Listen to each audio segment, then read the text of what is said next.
Viņa vārds ir Kaspars Gorkšs, kuru jūs iespējams zinat no futbola, bet tas nebūtu nav viss. Viņš ir Latvijas darba devēju konfederācijas ģenerāldirektors. Pēdējos 5 gadus Kaspars vadījis dažādas nevalstiskās organizācijas, profesionāli ieguldījies interešu pārstāvniecībā un pārmaiņu procesu vadīšanā, sporta un izglītības nozarēs.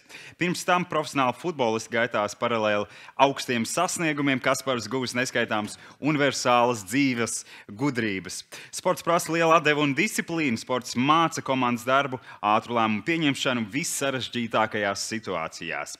Un tagad gan klausīsimies, ko tad Kaspars stāstīs visiem jums. Sagaidām! Kaspars Gorkšs!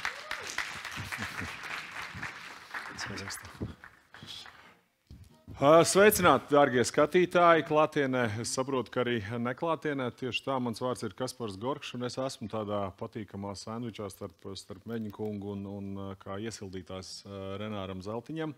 Un šodien mana prezentācija būs tāda 2 daļās. Viens ir par motivāciju kā tādu, un motivācija noteikti var noderēt jebkurā nozarē un jebkurā jomā jūs cenšaties kaut ko sasniegt. Un otra būs varbūt tāds īsts mans ieradumu, paradumu vai darbību kopums, kas man palīdz sevi motivēt brīžos, kad arī varbūt tas nav tik vienkārši. Tātad, kas tad ir tā motivācija, un katrs to motivāciju izprot savādāk. Termins motivācija, kā daudzas lietas, ko mēs tā ikdienā ļoti daudz runājam, viņas tā mazliet noturlinās, un mēs zaudējam to, kas tas patiesībā ir, un bieži vien to varam sajaukt, vai to ar patiku, ar iedvesmu un daudzām citām lietām. Un savukārt ikdienā ļoti bieži mēs runājam par to, ka trūkst motivācijas, vajadzētu papildus motivāciju, kā sevi motivēt, un tas arī tiek uzskaitīts kā iegansts tam, kāpēc viena lieta var izdoties vai neizdoties, kāpēc kaut ko nedarīt, darīt. Tā kā patiesībā tāds ļoti, ļoti svarīgs vārds, tas ir bijis man viscaur manai karjerai, un es nešaubos, ka arī jums, skatoties jaunu izaicinājumu virzienā, tas ir būtiski. Vienmēr, ka ir kaut kāds jautājums par to, ko viena vai otra lieta nozīmē, tad tas mans ieteikums būtu paskatīties tīri zinātniski, un tas arī gatavojoties šodienai, ko es esmu darījis, ir paskatījies uz to motivāciju pirmām kārtām jau no tādas zinātnes skatu punkta, jo tas mums tā var iedot apmēram to rāmi, kādā veidā vienu vai otru definīciju apskatīt. Un, manuprāt, būtiski ir runāt par kā mēs varam radīt motivāciju, vai no kurienes viņi rodās, vai kā noturēt, jo kaut kas var rasties, aiziet, un tad drīzāk ir tādu uz emocijām balstīta, bet motivācija, es tomēr gribētu teikt, ka tas ir tāds plānveidīgs process, ko jums ir iespēja arī regulēt. Un tāpēc regulēšanu es esmu pieminējis kā vienu no tām būtiskajām sastāvdaļām, un tieši šajā te trīssavienībā tad gribētu mazliet apskatīt, kāda tad ir motivācija. Pirmkārt, tā jau ir tāda atlīdzībā balstīta pieeja. Es sevi kaut kur motivējot, un arī iespējams jūs klātesošie, sākotnēji mēs kaut ko sagaidām no savas darbības.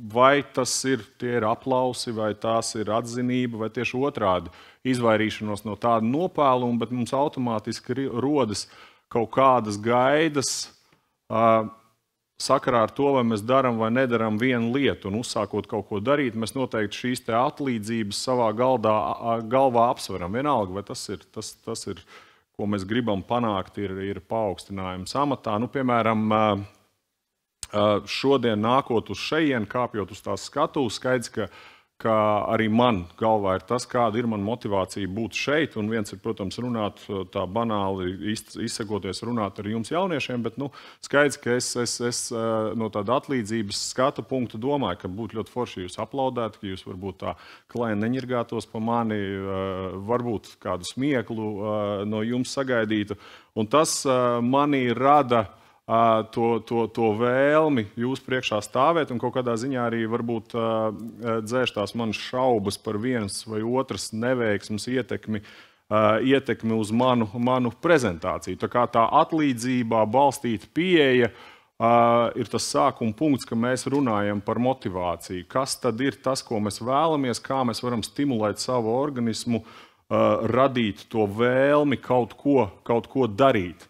Otra lieta, par kuru noteikti gribas runāt, tā ir izvērtējumā balstīta lēmumu pieņemšana. Tas katra darbība, ko jūs uzsākat, jūs esat pats kā tāds iekšējs kompjuters, kur jūs jau domājat par to, kā viena vai otra darbība var ietekmēt to gala rezultātu, kas tiks prezentēts jūsu priekšā šajā gadījumā, vai kādā veidā tiks ietekmēta jūsu tā motivācija. Tātad, lai mēs noturētu motivāciju, mums pašiem ir jākļūst par tādiem maziem analītiķiem iekšienē un jādomā, kādā veidā viena vai otra darbība ietekmēs to, ko jūs vēlaties panākt. Un tad jau laika gaitā jums izveidojās tie paterni, šīs te kognitīvie refleksi, ka jūs jau kaut kādas darbības līdz automātismam esat atstrādājuši un jums ir skaidra rīcība viena vai otrā situācijā.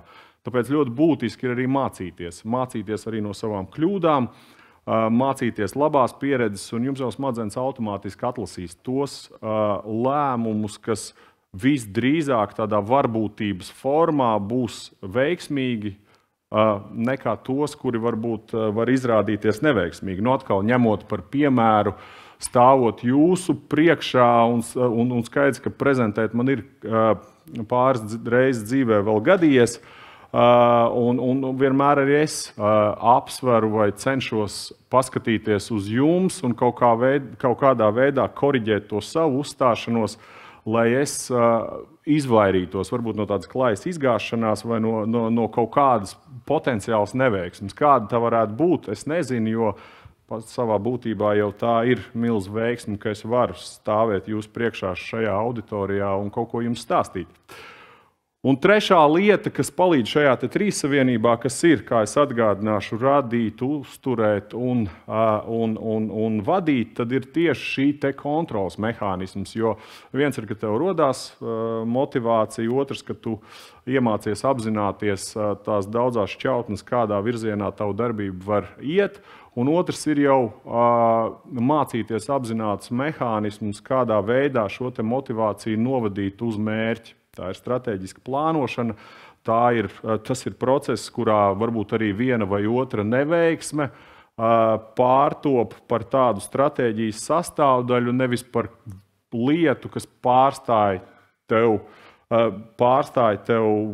radīt vēlmi kaut ko darīt nākotnē. Tāpēc ļoti būtiski ir tieši šī stresa noturība, un jā, neveiksmes jums būs, jebkurš cilvēks, kurš mēģina kaut ko darīt, it sevišķi, ja tās ir jaunas lietas, tās neveiksmes būs, un es arī no savas karjeras varu teikt, ka jo ātrāk jūs spēsiet izdarīt secinājumus no tām lietām, kas varbūt nav izdevušās, kā jūs sākotnēji bijāt plānojuši, izdarīt šo te pašanalīzi, uzlabot sniegumu un jau doties nākamajā izaicinājumā, jo tā starpa no viena izaicinājuma līdz otram tā ir parasti, cik ilgi katra neveiksme velkās. Un sportā tā ir izcila iespēja. Ja tev ir spēle sestdienā un otrdienā, jo tu ilgāk sāks domāt par savām neveiksmēm, visdrīzāk arī tas nākamā performance tev kaut kādā veidā tiks ieekonomēt. Tādēļ man būtiski varbūt atlikušajā laikā ir ieskicējuši jums 5 lietas, kas man ir palīdzējušas vai palīdz ikdienā brīžos, kad varbūt rodās kaut kādas šaubas. Un pirmais ir, ka izsakiet savu viedokli, tiešām izsakiet savus domas, jūs visi sēžat, skatāties šeit uz mani, bet jums noteikti galvā ir 100 un dažādas domas, un kāda no viņām ir arī tici izcila. Un ja jūs to neiemācīsieties paust vai neuzdrošināsieties paust, visdrīzāk pirmkārt neviens par šo domu nezinās, un otrkārt arī varbūt neveiksmīga doma, tas jau arī, tāpat kā mēs runājam par stresa izturību, tāpat tās atkopšanās no neveiksmēm, tas jau rodas kā tāds refleksus un nebaidieties apkaunot sevi. Man arī līdz šim katra prezentācija bija tāda maza sirdstrieka, un ar vienu vēl man nevienmēr tas izdodās izcili, bet tik un tā, man ir milzīgs gods un prieks tiešām būt jūsu priekšā, un tas arī ir galvenais iemesls. Esiet labā formā. Fiziski, emocionāli, lasiet grāmatas, nodarbojieties ar sportu, nodarbojieties ar fizisko aktivitāti, jo visdrīzāk, pateicoties mūsdienu zinātnē, jūs dzīvosiet ļoti ilgi. Un labāk ir dzīvot veseliem un priecīgiem nekā sliktā fiziskajā formā. Tā kā fiziskā forma, psihoemocionālā forma būs tā, kas jums palīdzēs sasniegt jūsu mērķus.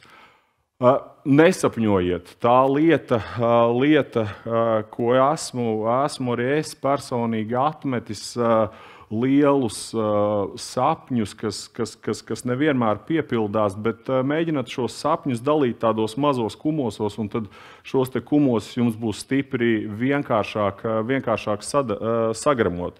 Atkal, kā mēs runājam, motivācijā regulēt, kontrolēt, veidot, kādā veidā jūs vienu vai otru savu izvirzīto mērķi varat sasniegt, un ja tādā gaisīgā, lielā sapnī var pazust ļoti daudz darbības, ko jūs tajā laikā varat būt paspējis izdarīt, tad tiešām tā ļoti konkrēti nosakot tās lietas, ko jūs gribat, saplānojot tās, jums būs iespēja tās realizēt.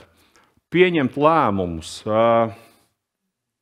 Tas ir bijis ļoti svarīgs aspekts manā karjerā, vienalga, kurā karjeras posmā es esmu atradies, vai tas ir bijis uz laukuma, kur lēmumu pieņemšana ir tādā miniatūrā formā, tev nepieciešama katru minūti, vai tas ir tālākajā karjerā, ka tev ir jāpieņem lēmums, kā tu turpināsi savu karjeru, kas tev ir ilgus 20 gadus un lielākā vai mazākā mērā grozījusies ar futbola laukumu, kādi tad ir tie tavi lēmumi, vai tu uzsāc mācības, kā tas bija manā gadījumā, vai tu uzsāc vienu vai otru karjeru, nospraud sev izaicinājumu, kas man bija uzreiz pēc futbolista karjeras beigām, kandidējot uz Latvijas Futbola Federācijas prezidenta amatu. Un tajā brīdī, kad tev liekas, ka viss ir labi un viss rit tā kā pa ierastajām sliedēm, tad nebaidieties mainīt pilnībā šo te virzienu, izaiciniet sevi un tas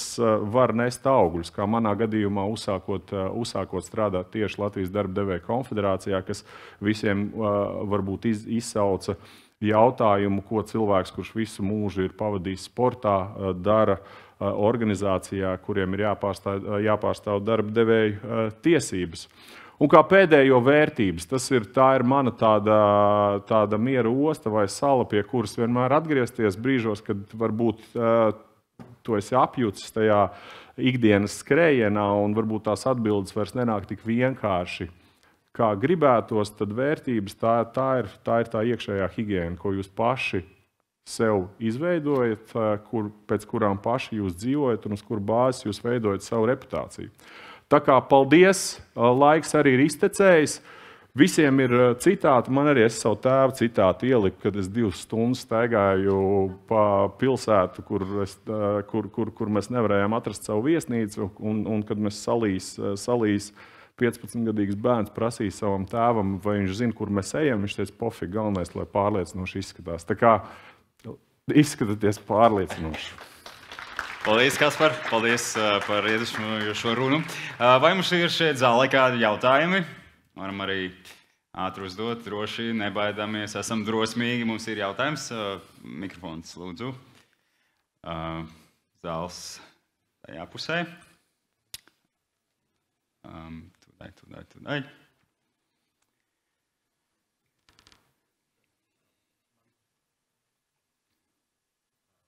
Droši celies un runā, tur dzirdēšas tā.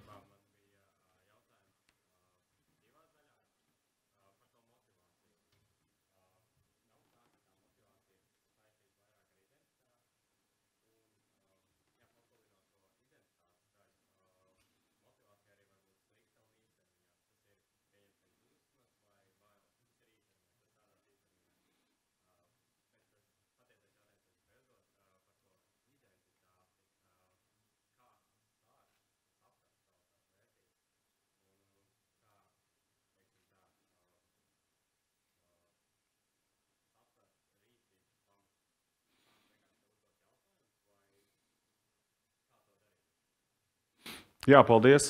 Paldies. Ļoti tāds dziļš jautājums, es teiktu. Jā, arī tiešām par drosmi kaut ko jautāt šādas auditorijas priekšā. Viena lieta, protams, ir sarunāties ar sevi. Otra lieta ir meklēt kaut kādus piemērus. Tā arī ir lieta, ko var piekopt, jo skaidrs, ka mums tās atbildes uzreiz varbūt nav. Tāda fundamentāla lieta noteikti ir audzināšanas aspekti, jo it sevišķi kļūstot pieredzējušākam, tu redzi, ka tev parādās kaut kādas lietas tavā uzvedībā, tavās reakcijās, tās, ko tev ir ieaudzinājuši vecāki, ko tev ir manā gadījumā treneri, skolotāji. Bet tā ir tā otrā sadaļa. Vispār kopumā motivācija, man liekas, tāpēc arī ir būtiski runāt par motivāciju kā par kontrolējošu procesu, nevis par kaut kādu uzplaiksnījumu, jo uz brīdi motivēt tev var daudz, kas pareizi arī, kā tu minēji, dusmas. Man arī vienmēr patīk spēlēt stadionos, kur visi man met ar kaut ko vai kliedz pret, un tas ir, ka es jutos viskomfortablāk.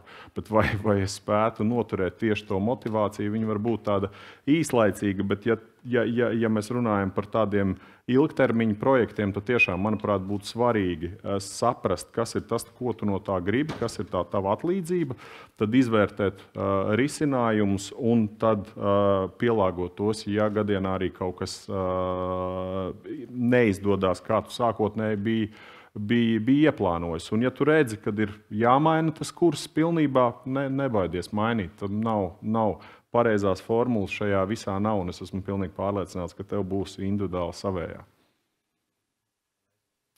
Jā, paldies par jautājumu. Diemžēl laiks mums skrien uz priekšu, un mazliet esam jau aiz laika.